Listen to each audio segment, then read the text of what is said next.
Pietinė kronikas, kai Šiauliai tam Holivudu, o treningai gyvenimo būdu. Jeigu kada nors svajoja apie filmą, kuris sujung Šiaulių geto romantiką, 90-ųjų nostalgiją, į daugiau treningų nei Adidas kataloge, tavo maldas išklausytos. Kur jos tas triusiukas gauna tokias? Pas mumis mergas nenešioja tokių. Pas ką jau čia matytos trauzus? Renkės gerai, turgus gerai, bet, be panos tu esi vaiks.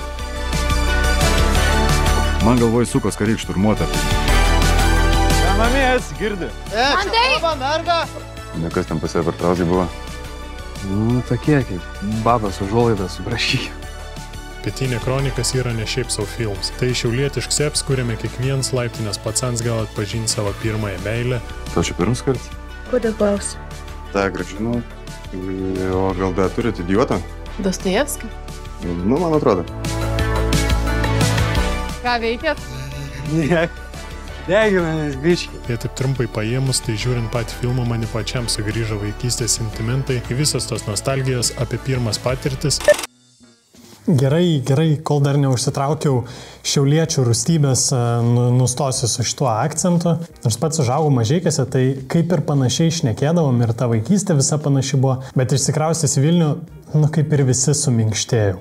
Aišku, negarantuoju, kad per visą šitą video neišlys mano kažkur galūnių kirpimai ar bandymas tą akcentą atkartot. Net ir po pačio filmo man mergina sakė, kad pas mane įsijungia ta šnekėsena tokia. Žinot, kai nuvažiuojat pas senelius į kaimą ir įsijungia ta tarmė, daryk ką nori, bet nuo jos nepabėgsi. Pašnekam apie patį filmą. Šiaip svarsčiau, eiti ar neiti tą filmą, nes kai tik įsijungdavau socialinės medijas, Instagramą, Facebooką, net ir tą patį LinkedIną, ir nesvarbu, ar tai būtų reklaminiai anonsai, ar behind the scenes kadrai, ar tiesiog aprašymas, koks filmo startas buvo sėkmingas Lietuvos rinkoje. Ir tai, kad į kiną nuėjo per nepilną mėnesį apie 150 000 žmonių, sukėlė mano paties susidomėjimą apie knygos ekranizaciją, bet esminis dalykas, dėl ko nusprendžiau nueiti ir pamatyti savo akim patį filmą, tai Instagramo Reelsas, kuriame parodė, kaip į archyvinę medžiagą įkomponavo pagrindinius personažus.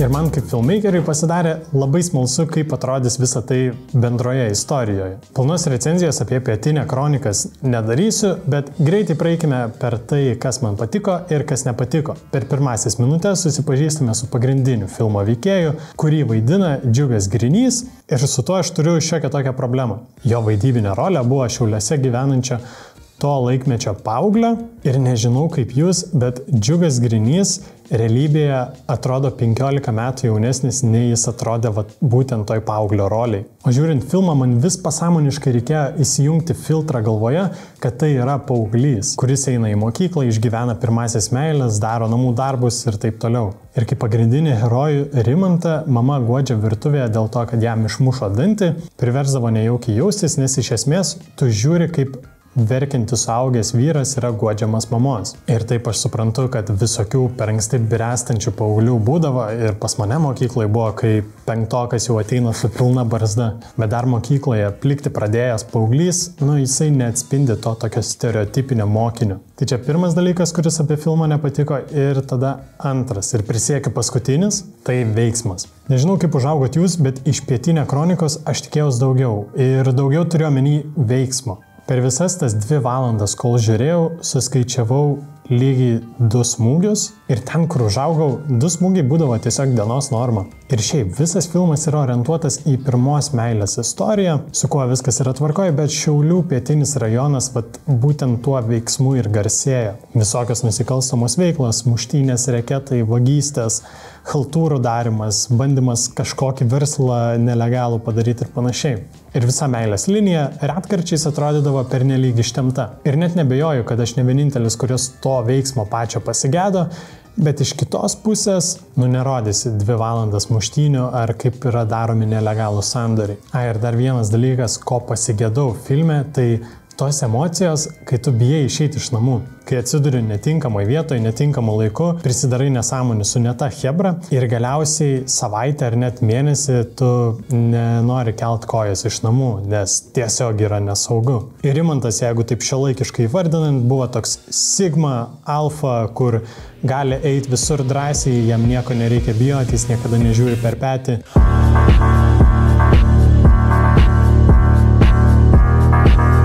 O dabar metas komplimentam. Tai apranga, daugiabučių kiemai, muzika, tarmė ta pati. Visa tai man sugrąžino tos sentimentus iš vaikystės, ko iš esmės buvau pasilgęs. Nors laikai ir nebuvo patys geriausi, bet būtent tada ir įvyko tos pirmos patirtis. Prie vaidybos lygiai taip pat nėra prie ko prikipti ir išėjęs iš filmo nebuvo to tokio pasakymo, kaip lietuviškas tai geras. O dabar pereikim prie man pačiam įdomiausias filmo techninės dalies. Daugumoje filmų yra neapsieinama be specialiųjų efektų. Ir šitas filmas nebuvo išimtis. Žinoma, dauguma paprastų žiūrovų yra susipažinę su ta specialiųjų efektų kategorija, kurią matom Marvelo filmuose, kur iš esmės kameros filmuotos medžiagos yra likę tik tai absoliutus minimumas, o visa kita yra CGI. Bet taip pat daugumoje filmų specialiuosiuose efektuose yra naudojamos tokios paprastos technikos kaip maskingas, pavyzdžiui, kitų dalykų, kurių nenori kadre ir negali praktiškai pašalinti, dažniausiai užpieši montaže.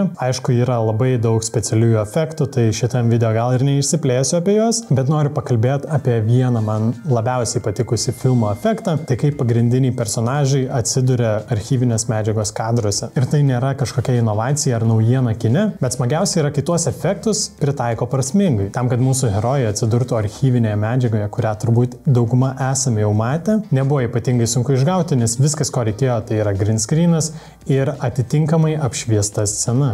Tai labai smagu, kad Acme Films pasidalino užkulisiais ir tai nėra jokia nauja technika. Kino industrijoje ją naudoja jau 10 metų. Bet už ką jaučiu didžiausią pagarbą, tai už šitų archyvinių kadrų atradimą, nes pats bandydamas atkartoti panašų kadrą, didžiausias vargas, su kuriuo susidūriau, tai tos archyvinės medžiagos suradimas. Ir tai, kad kino salėje ta medžiaga neatrodė kaip iš šiknos traukta, o buvo galima išvelgti viską, kas joje vyksta, galiu tikrai drąsiai teikti, kad buvo gerai padirbėta tiek apskeilinant medžiagą, tiek green screeninant, tiek trekinant, pavyzdžiui, prie judančios archyvinės medžiagos.